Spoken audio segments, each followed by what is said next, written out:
نحمده ونصلي على رسوله الكريم اما بعد فاعوذ بالله من الشيطان الرجيم بسم الله الرحمن الرحيم رب اشرح لي صدري ويسر لي امري واحلل عقدة من لساني يفقهوا قولي.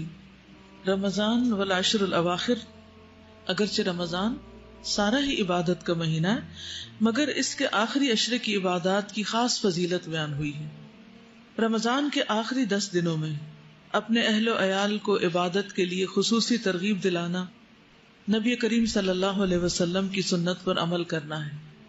حضرت عائشہ فرماتی ہیں کان النبی صلی اللہ علیہ وسلم اذا دخل العشر شد مئزرہ واحیا لیلہ وایقظ اہلہ.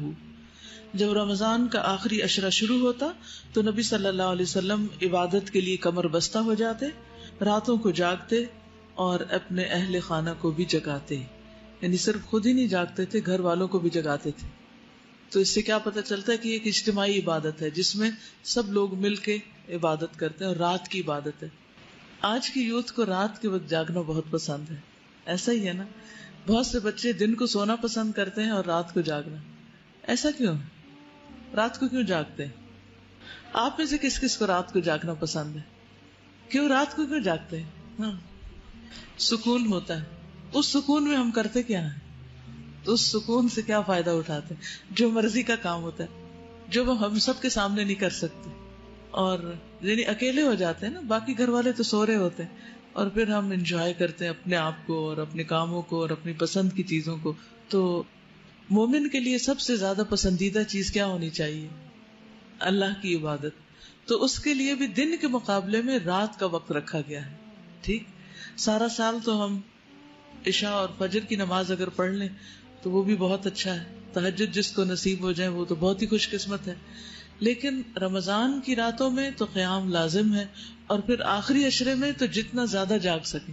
تو جس کو شوق ہے جاگنے کا اس کے لیے تو بہت اچھے دن آ رہے ہیں، ان کے لیے جاگنا تو کچھ مشکل ہی نہیں. لیکن اس جاگنے میں ہم نے گپ شپ اور باتیں اور ادھر ادھر یا نیٹ پہ بیٹھ کے وقت نہیں گزارنا، بلکہ اللہ کی عبادت کرنی ہے.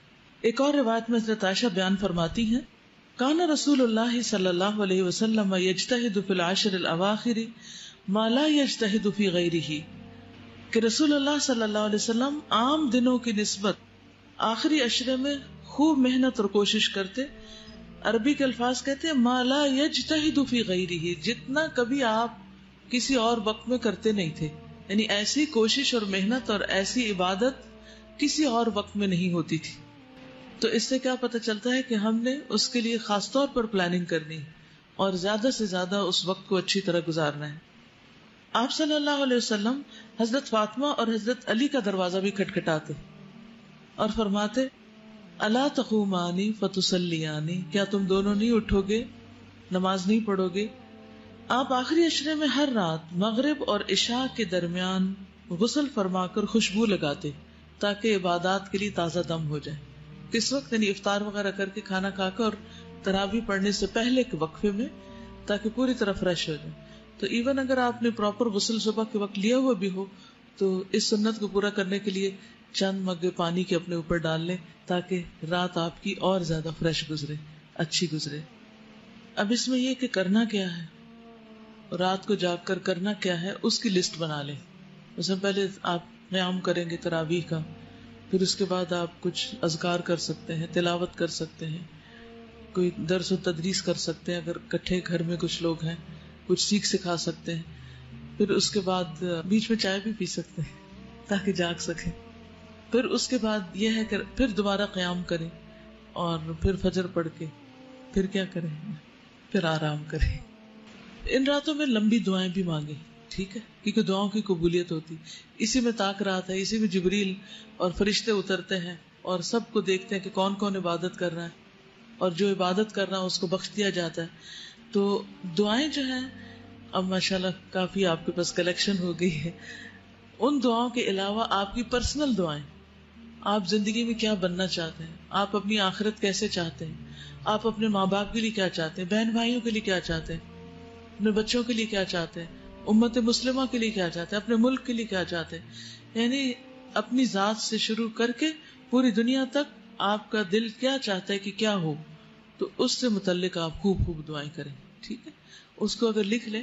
میں نے ایک چھوٹی سی ڈائری بنائی ہوئی ہے، تو اس میں جب مجھے کوئی دعا یاد آتی ہے، جب میرے اندر کوئی طلب پیدا ہوتی ہے، تو اس میں لکھ لیتی ہوں کہ اللہ مجھے یہ عطا کر. کیونکہ جب قبولیت کی راتیں یا اوقات ہوتے ہیں تو پھر میں اس کو دیکھ بھی لیتی ہوں کہ کہیں کوئی چیز بھول تو نہیں گئی، تو اس طرح آسانی ہو جاتی. یا حج عمرے وغیرہ پہ جاتے ہیں تو اس میں بھی پھر وہاں جا کر بہت زیادہ ذہن پہ زور نہیں ڈالنا پڑتا، سوچنا نہیں پڑتا کہ کون کون سی دعائیں مانگنی، وہ سب ساتھ ہی لکھی ہوئی ہوتی ہیں. ٹھیک، اور پھر میں چیک بھی کرتی رہتی ہوں کہ کون کون سی دعائیں میری پوری ہو گئی. تو الحمدللہ کافی ہو بھی گئی.